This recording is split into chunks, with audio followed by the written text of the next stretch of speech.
பிரியமானவர்களே, இந்த நாளிலே கர்த்தருடைய வேதத்திலிருந்து நாம் தியானிக்க இருக்கிற வேத பகுதி நீதிமொழிகள் புஸ்தகத்திலே 7ஆம் அதிகாரத்தில் 2வது வசனம். பிரியமானவர்களே, என் கட்டளைகளையும் என் போதகத்தையும் உன் கண்மணியைப் போல் காத்துக்கொள், அப்பொழுது பிழைப்பாய்.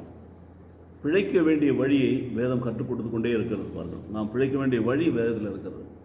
So the words written in the Bible, they give life to us. பார்த்தீங்களா? So life giving words. அதனால தான் அதுக்கு லைஃப் என்று ஒரு பெயர் கூட இருக்கிறது. பாருங்கள். ஆகவே எனக்கு பிரியமானவர்களே, 7:1 வாசிக்கிற பொழுது, என் மகனே, நீ என் வார்த்தைகளை காத்து என் கட்டளைகளை உன்னிடத்தில் பத்திரப்படுத்து என்று சொல்லப்பட்டிருக்கும். ஆனால் 2வது வசனத்தில் பார்த்தீங்கன்னா, என் கட்டளைகளையும் என் போதகத்தையும் உன் கண்மணியைப் போல் நீர் காத்துக்கொள்ள வேண்டும். கண்மணி எவ்வளோ முக்கியம் கண்களில். கண்மணி கெட்டு போயிடுச்சுன்னா பார்வை இல்லை, விழித்திரை வேலை செய்யாது, லென்ஸு அவுட்டு, பார்க்க முடியாது.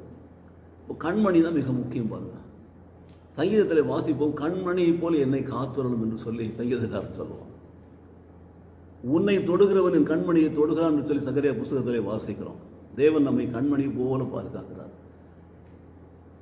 கண்மணியை போல் காத்துறணும் என்று சொல்லி சங்கீதக்காரனுடைய வசனத்தை வாசிக்கிற போது கண்மணியினுடைய முக்கியத்துவத்தை நாம் பார்க்கிறோம்.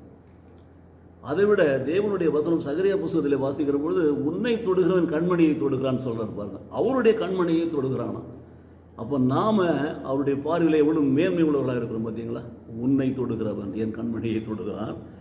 இங்கே சொல்றார் நீதிமொழிகளில் பாருங்க, என் கட்டளைகளையும் என் போதகத்தையும் உன் கண்மணியை போல் பாதுகாத்துக்கொள், அப்பொழுது நீ பிழைப்பாய்.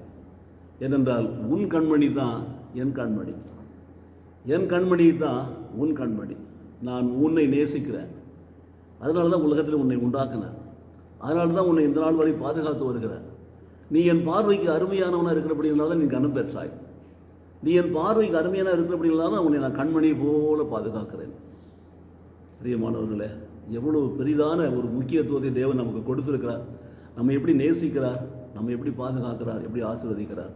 ஆனால் அவர் விரும்புகிற காரியம் என்ன? என் மகனே, என் வார்த்தைகளை காத்து என் கட்டளைகளை உன்னிடத்தில் பத்திரப்படுத்து, என் கட்டளைகளையும் என் போதகத்தையும் உன் கண்மணியை போல் நீ காத்துக்கொள், அப்பொழுது நீ பிழைப்பாய்.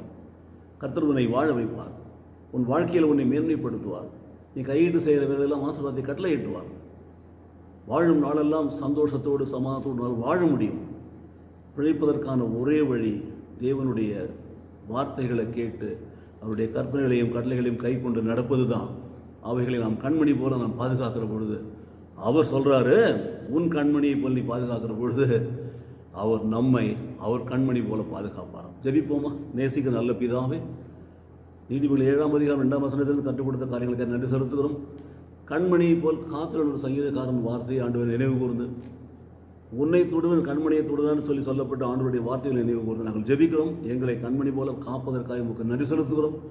ஆண்டவரே, இன்று முதல் நாங்கள் உங்களுடைய கட்டளைகளையும் கற்பனைகளையும் எங்கள் கண்மணி போல பாதுகாக்க எங்கள் கிருபை செய்வீரா, எங்களை பிழைக்க செய்வீரா, எங்கள் பிழைப்பை ஆசீர்வதிப்பீரா. இயேசு கிறிஸ்து நாமத்திலே பிதாவே, ஆமென், ஆமென்.